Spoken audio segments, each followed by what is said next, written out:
የአቦል ዜና ቤተሰቦች ዛሬም ለእናንተ ይሆናሉ ያልናቸው መረጃዎች ይዘናል። በቅድሚያም ርዕሶቹን እናስደምጣቸዋለን። ተፎካካሪ ፓርቲዎች የኢትዮጵያ ምርጫ እንዲካሄድ ቅድመ ሁኔታ አስቀመጡ። በደቡብ ኢትዮጵያ ክልል አዲስ ወረርሽኝ መከሰቱ ተሰማ። የክልል ህገወጥ ኬላዎችን የማንሳት ስራ ተጀመረ። አወዛጋቢው ህንፃ ላይ የፍርድ ቤት ውሳኔ ተላለፈ። የነጋዴዎች ግብር በሚሰሩበት ቦታ እንዲሆን ማሳሰቢያ ተሰጠ። በዲጂታል የሚፈጸሙ ጾታዊ ጥቃቶች እየጨመሩ ነው ተባለ። እንዲሁም ሩሲያ እና ዩክሬን ስለሚያደርጉት ድርድር እንነግራችኋለን። አብራችሁን ቆዩ።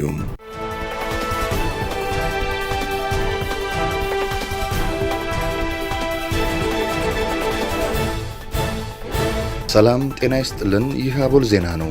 ክቡራን አድማጭ ተመልካቾቻችን ሰላማችሁ ይብዛ፣ ጤና፣ ፍቅር፣ ደስታ በእያንዳንዳችሁ ጎጆ ይግባ። ትኩሱን እፍታ ፍታውን ለእናንተ ለተከበራችሁት ይዘን መጥተናል። ቻናላችንን ላይክ፣ ሼር እና ሰብስክራይብ በማድረግ አጣጥሙልን፣ ለወዳጅ ዘመድም አጋሩልን። እናመሰግናለን። በደቡብ ኢትዮጵያ ክልል አዲስ ወረርሽኝ መከሰቱ ተሰማም። በአሁኑ ወቅት በደቡብ ኢትዮጵያ ክልል በጂንካ ከተማ ምንነቱ በመረጋገጥ ላይ ያለ የሄሞራጂክ ፊቨር በሽታ መከሰቱን የቅኝት መረጃዎች አመላክተዋል ሲል ጤና ሚኒስቴር አስታውቋል። እስካሁን ድረስም 8 ሰዎች በበሽታው የተጠረጠሩ መሆኑ ስለመታወቁም ነው ሚኒስትሩ ከኢትዮጵያ ሕብረተሰብ ጤና ኢንስቲትዩት ጋር በጋራ በመሆን በሰጠው መግለጫ የገለጸው። በዚህም መሰረት የጤና ሚኒስቴር ከኢትዮጵያ ሕብረተሰብ ጤና ኢንስቲትዩት እና ከክልሉ ጤና ቢሮ ጋር በመሆን በደቡብ ኢትዮጵያ ክልል የተመዘገበውን ይህንን የበሽታ መንስኤ ለማወቅና ተጨማሪ ስርጭትን ለመግታት እንዲሁም ለመቆጣጠር ፈጣን ምላሽ ሰጪ ቡድን ወደ ቦታው መላኩን ገልጿል። በዚህ የመስክ ግምገማዎችና የላቦራቶሪ ምርመራዎች እየተከናወኑ መሆኑ የተገለጸ ሲሆን በተጨማሪም የማህበረሰብ ቅኝት፣ የንክኪ ልየታ፣ የቤት ለቤት ልየታ እንዲሁም የሕክምና አገልግሎት አሰጣጥን እያጠናከረ ይገኛል ተብሏል። በዲጂታል የሚፈጸሙ ጾታዊ ጥቃቶች እየጨመሩ ነው ተባለ። በዲጂታል የሚፈጸሙ ጾታዊ ጥቃቶች እየጨመሩ መሆኑን የአዲስ አበባ ከተማ ሴቶች ህጻናትና ማህበራዊ ጉዳይ ቢሮ ገልጿል። የአዲስ አበባ ከተማ ሴቶች ህጻናትና ማህበራዊ ጉዳይ ቢሮ የሴቶች ዘርፍ ኃላፊ ወይዘሮ ዝናሽ ከተማ እንደገለጹት በተለይም በሴቶችና ህጻናት ላይ የሚፈጸሙ ጾታዊ ጥቃቶች በዲጂታል እየተፈጸሙ ነው ብለዋል። ጥቃቶቹም የግለሰቦችን ምስልና ቪዲዮ ተገቢ ባልሆነ መንገድ በማቀናበር ስድብ እና የጥላቻ መልእክቶችን በማስተላለፍ የሚፈጸሙ መሆኑን ገልጸዋል።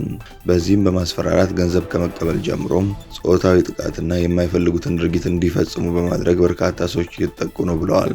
ይህም ድርጊት ትውልድ እንዲበላሽ የሚያደርግ የሰው ክብር የሚነካ ከድብርትና ከጭንቀት ህመም አልፎም ራስን እስከ ማጥፋት የሚያደርስ ድርጊት በመሆኑ ልንከላከለው ይገባል ሲሉ ተናግረዋል። እንዲሁም በጉዳዩ ላይ የወጡ የተለያዩ የህግ ማዕቀፎች በአግባቡ ተግባራዊ እንዲደረጉ ለማድረግና በየትኛውም መንገድ የሚፈጸም ጾታዊ ጥቃት ከመከላከል ጀምሮ ለፍርድ እስከ ማቅረብ ድረስ ሁሉም ኃላፊነቱን ሊወጣ ይገባል ሲሉም ገልጸዋል። የክልል ህገወጥ ኬላዎችን የማንሳት ስራ ተጀመረ። ንግድና ቀጠናዊ ትስስር ሚኒስቴር መንግስት የማያውቃቸውን ለምርቶች ነጻ ዝውውር ተግዳሮት የፈጠሩ በተለያዩ ክልሎች የሚገኙ ህገወጥ ኬላዎችን ማንሳት መጀመሩን አስታውቋል። ቁጥራቸው ምን ያህል እንደሆነና በየትኛው ክልሎች እንደሚገኙ ያልተገለጸውን ህገወጥ የተባሉ ኬላዎች ከአገልግሎት ውጭ ለማድረግ ከፌዴራል ፖሊስ፣ ከጉምሩክ ኮሚሽን፣ ከትራንስፖርትና ሎጂስቲክስ እንዲሁም ከሚመለከታቸው ባለድርሻ አካላት ጋር በቅንጅት እየተሰራ ነው ተብሏል። የህገወጥ ኬላዎች መብዛት ምቹ የንግድ እንቅስቃሴን አውኳል ያሉት የንግድና ቀጠናዊ ትስስር ሚኒስቴር የኮሚኒኬሽን ዳይሬክተር አቶ ወንድሙ ፍላቴ የኬላዎቹ መፍረስ የምርቶቹን በተመጣጣኝ ዋጋ ለገበያ መቅረብና ያለ ገደብ መሰራጨት ያረጋግጣል፣ ሆነ ተብሎ የሚፈጠርን የምርት እጥረት ይከላከላል፣ ለውጭ ገበያ የሚቀርቡትን እድል ያሰፋል ብለዋል። የጉምሩክ ኮሚሽን በኢትዮጵያ የተለያዩ አካባቢዎች ከ297 በላይ ህገወጥ ኬላዎች መኖራቸውን በመግለጽ ኬላዎቹ ለመፍረስ በርካታ ስራዎች እየተሰሩ ቢሆንም በህገወጥ ተግባር ላይ የጸጥታ አካላትን በስፋት የሚሳተፉበት በመሆኑ ችግሩ አሁንም ድረስ መዝለቁን ስለማስታወቁ ከዚህ ቀደም መዘገቡ ይታወሳል። አወዛጋቢው ህንፃ ላይ የፍርድ ቤት ውሳኔ ተላለፈ። ፍርድ ቤቱ በኢትዮጵያና በአዲስ አበባ ንግድ ምክር ቤቶች ህንፃ ውዝግብ ላይ የእግድ ውሳኔ አስተላልፏል። በኢትዮጵያ ንግድና ዘርፍ ማህበራት ምክር ቤት ኢትዮጵያ ቻምበር እና በአዲስ አበባ ንግድና ዘርፍ ማህበራት ምክር ቤት አዲስ ቻምበር መካከል በሜክሲኮ አደባባይ በሚገኘው የንግድ ምክር ቤቶች ህንፃ ላይ በቀረበው የይገባኛል ውዝግብ ላይ የቂርቆስ ምድብ አንደኛ ፍርድ ቤት ችሎት የእግድ ውሳኔ አስተላልፏል። ፍርድ ቤቱ ትላንት በሰጠው ውሳኔ መሰረት ኢትዮጵያ ቻምበር ቀደም ሲል ይዞ የነበረውን የቢሮ ክፍል በአስቸኳይ ለአዲስ ቻምበር እንዲያስረክብ ጥብቅ ትዕዛዝ ሰጥቷል። ፍርድ ቤቱ ይህንን ውሳኔ የሰጠው ኢትዮጵያ ቻምበር ቀደም ሲል የፍርድ ቤቱን ብይን በመጣስ አዲስ ቻምበር ይዟቸው የነበሩ ክፍሎችን በኃይል እንደያዘ አዲስ ቻምበር ባቀረበው አቤቱታ መሰረት ነው።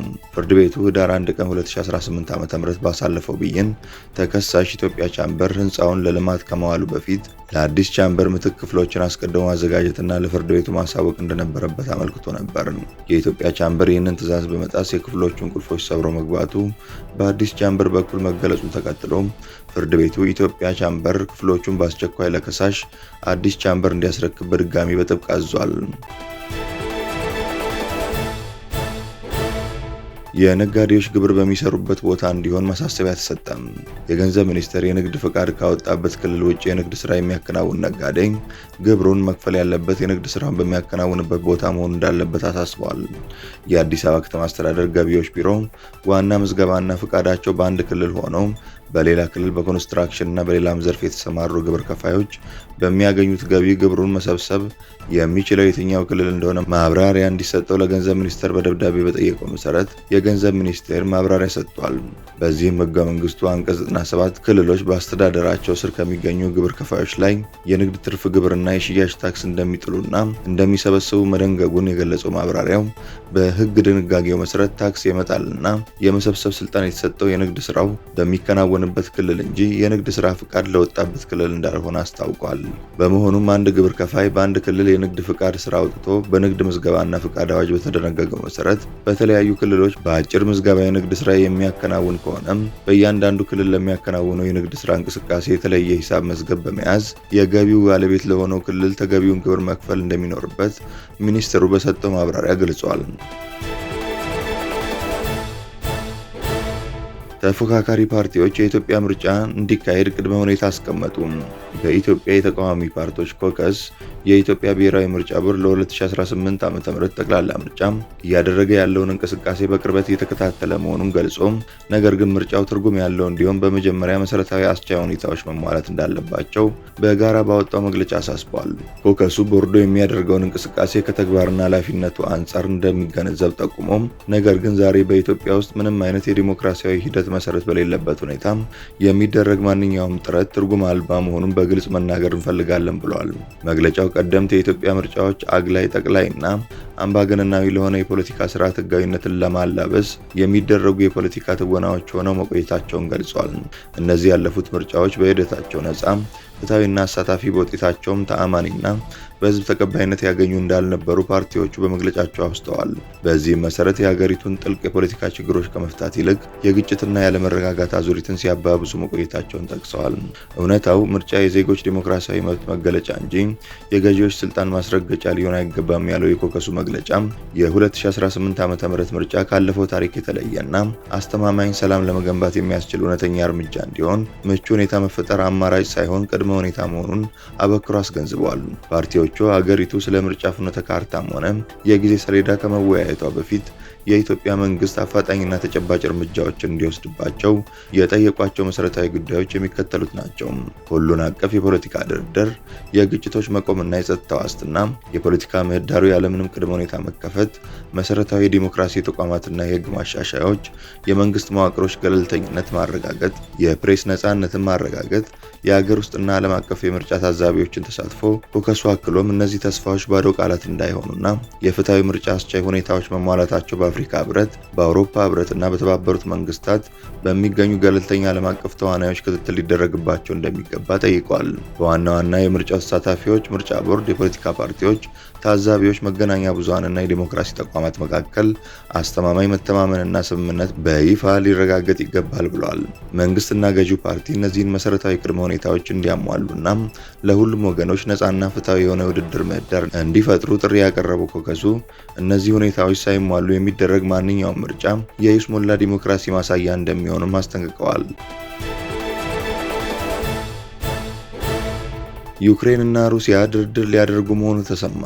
የዩክሬን ከፍተኛ ባለስልጣን ከሩሲያ ጋር የእስረኞች ልውውጥን በተመለከተ ለመደራደር ኢስታንቡል ገብተዋል።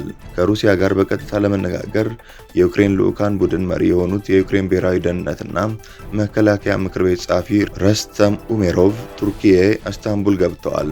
ኤምሮቭ በቴሌግራም ላይ በሰጡት መግለጫ ከሩሲያ ጋር የጦር እስረኞችን ልውውጥ እንደገና ለመጀመር መደራደር የጉብኝቱ ዓላማ ነው ብለዋል። በእነዚህ ቀናት የልውውጡን ሂደት ለማቃናት በቱርኪና በመካከለኛው ምስራቅ እሰራለሁ የሚል ስምምነት ነበር ተግባራዊ ማድረግ አለብን ሲሉ ተናግረዋል። እንደ ኡሜሮቭ ገለጻም የእስረኛ ልውውጦች እንደገና ለመጀመር ለመወያየት በቱርኪ ውስጥ ስብሰባዎች ተይዘዋል። በስብሰባዎቹ ላይ ማን በትክክል እንደሚሳተፍ ግን አልተገለጸም። በጁላይ 23 በኢስታንቡል በተካሄደው የመጨረሻው ወይም ሶስተኛው ዙር ቀጥተኛ ድርድር ሩሲያና ዩክሬን የጦር እስረኞችንና የሲቪሎችን ልውውጥ ለማድረግ ተስማምተዋል። በተጨማሪም ሞስኮ በፖለቲካ፣ ሰብአዊና ወታደራዊ ጉዳዮች ላይ የሚሰሩ 3 ቡድኖችን ለማቋቋም ለኪየቭ ሀሳብ አቅርባለች። ሞስኮ ለዚህ ሀሳብ ከኪየቭ ምላሽ እንዳላገኘ ተናግራለች። ከቱርክ በተጨማሪ የተባበሩት አረብ ኤሚሬቶችና በከፊል ሳውዲ አረቢያና ኳታር በሩሲያና በዩክሬን መካከል የእስረኞች ልውውጥ ስምምነት እንዲደረስ ሰርተዋል። ክቡራን አድማጭ ተመልካቾቻችን ስለተከታተላችሁ እናመሰግናለን። የደወል ምልክቷን በመጫን አቦላችንን በትኩሱና በፍታው ሁልጊዜ እንዲደርሳችሁ አድርጉም።